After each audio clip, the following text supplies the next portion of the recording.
Bonjour à tous, j'espère que vous allez bien. Donc voici une petite vidéo bonus pour ma DT les kits de Corinne. Donc c'est le kit du mois de décembre 2018. Il est actuellement épuisé, mais à la demande d'Isabelle, je fais une petite vidéo supplémentaire. Donc ce sera mon petit cadeau pour ces fêtes de fin d'année. Donc je pars un petit peu en freestyle, c'est-à-dire comme ça, au feeling. Et j'avais comme première idée d'utiliser le die que j'ai acheté lors d'un salon chez Cat en Scrap où ça fait trois petites fenêtres carrées. J'ai aussi les trois petites fenêtres rondes, mais là je voulais utiliser les carrés. Donc je voulais utiliser ma chute motif bois. Et donc là je voulais mettre en dessous le décor écriture. Mais je me rends compte qu'en le pliant en deux, ça ne va pas, c'est pas assez grand. Donc ce que je vais faire, c'est que je vais rajouter à l'arrière euh, un papier marron, le papier basil marron chocolat. Donc là, je vous montre un petit peu plus près le die 4 en scrap. Après, si vous ne le possédez pas, vous pouvez soit couper des carrés dans une feuille. Donc là, je vous ai montré que euh, ça faisait une longueur de 20 cm environ sur 9. Et au centre, vous faites les ouvertures, les trois ouvertures carrées. Donc vous faites avec le matériel que vous avez, hein.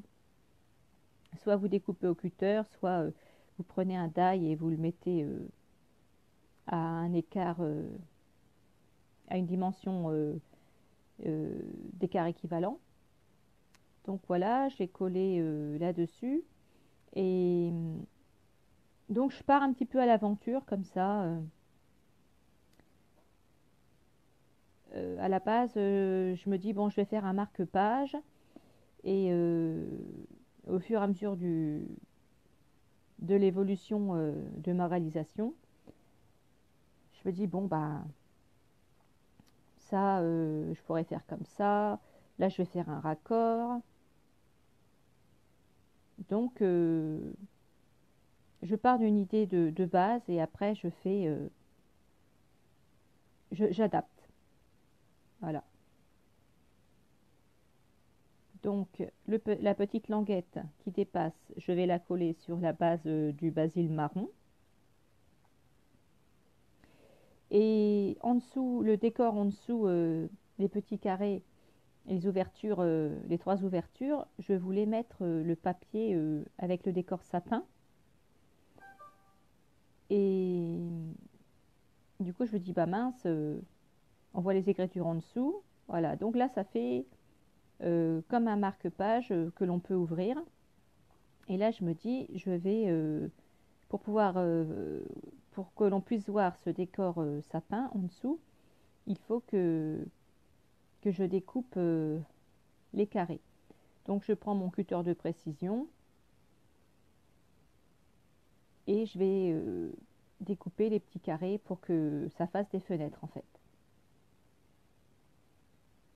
Donc j'ai mis tout ça en accéléré parce que ce serait beaucoup moins dynamique. Voilà, donc ensuite je prends les dimensions pour faire le décor avec le motif sapin en dessous.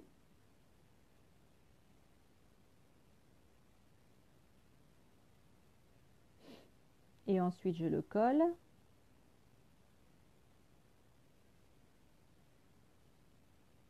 Après, si vous le souhaitez, vous n'êtes pas obligé d'ouvrir les trois fenêtres. Mais après, c'est encore un peu plus compliqué par rapport à la suite. Et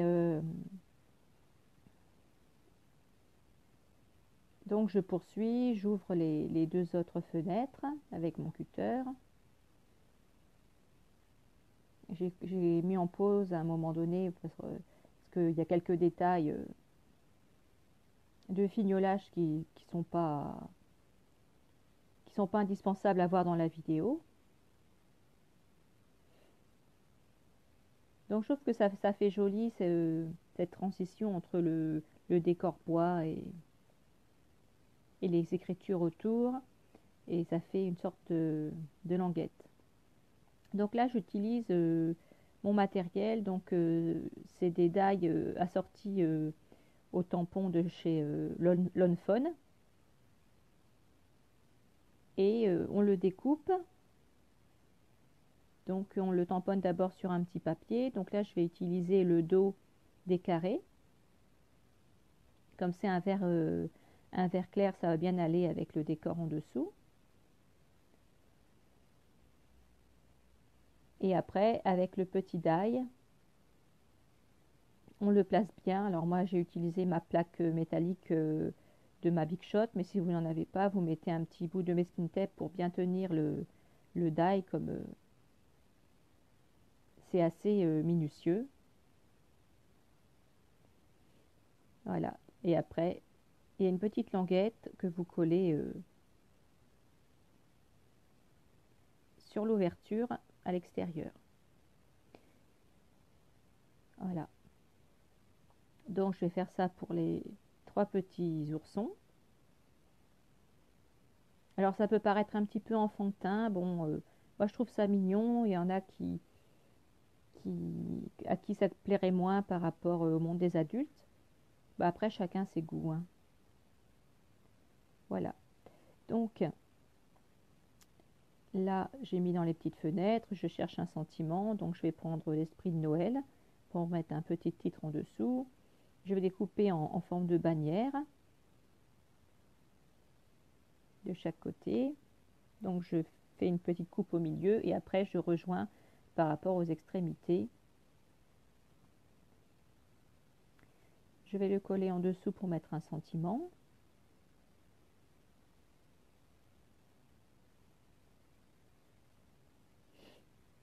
Et là, je me dis, il y a un petit truc bizarre, mais qui me choque, mais sans me choquer vraiment. Et j'ai mis un moment à réaliser, en fait, que c'est joli comme ça, mais quand on l'ouvre, en fait, on voit le dos des petits oursons, et c'est vrai que ça fait bizarre. Mais sur le moment, je tilte pas.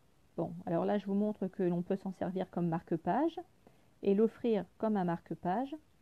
Voilà, pour feuilleter son magazine de scrap ou un roman, ce que vous lisez. Voilà, je trouve ça mignon, mais je me dis, tiens, on voit derrière, les oursons, on voit les motifs du magazine, et c'est là que je me dis, euh, j'aurais dû coller au dos le décor sapin. Donc je répare ma bêtise. Ah, je vous dis, je suis partie complètement en freestyle à l'aventure et j'ai pas pensé à tout. C'est pas quelque chose que j'ai vu quelque part, ça sort de ma tête, donc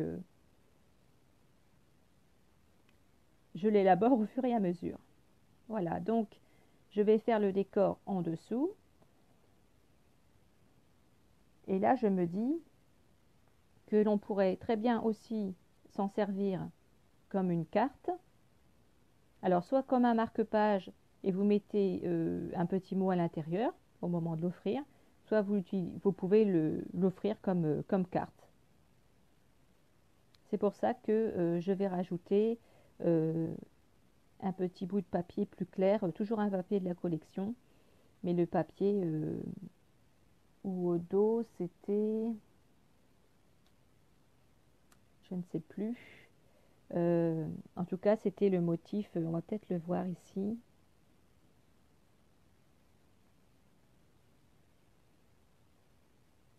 C'est un papier que j'avais déjà utilisé. Voilà, comme ça, là, on voit bien le décor. Le décor reste derrière.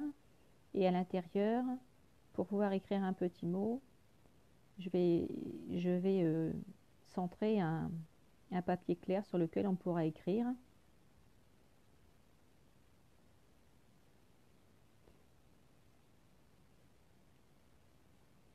Pour marquer Joyeux Noël ou un sentiment ou des gentillesses. Bon, on ne voit pas quel papier c'est, mais c'est le tout clair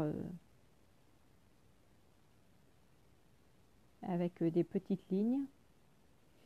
Donc là, j'ai utilisé la Distress Oxide Tumble Glass. C'est un bleu très doux, un pastel très clair, qui se... Ah voilà, vous voyez, c'est le papier avec les lignes vertes que j'ai utilisé et que j'ai pris le dos.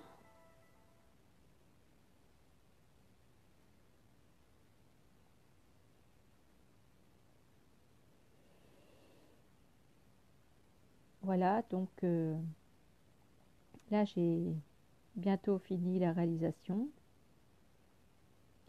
Donc là-haut, je trouve que ça fait un petit peu vide, donc je me dis que je pourrais rajouter quelque chose, mais je ne sais pas quoi encore. Et après, je me dis, je vais regarder dans mes embellissements ce que j'ai. Et je me suis rappelé que j'avais le très joli mot en bois Esprit de Noël, qui ferait un rappel avec le sentiment juste en dessous, ou que j'ai taillé en bannière. Et finalement, je vais décider, je vais choisir de mettre ça. Voilà. Donc j'espère que ça vous plaît. Euh, je vais mettre des photos à la fin. Donc là, je l'ai mis à plat. Je n'avais pas encore collé le mot en bois parce que je devais m'absenter. Mais la dernière photo, je l'ai prise ce matin et avant d'ouvrir la vidéo, je l'ai pris en photo avec le mot collé. Vous voyez là, il est pas placé. Mais je vous prends une photo de la carte. C'est une carte marque-page en fait. Voilà, voilà, c'est la dernière. Donc je vous dis au revoir.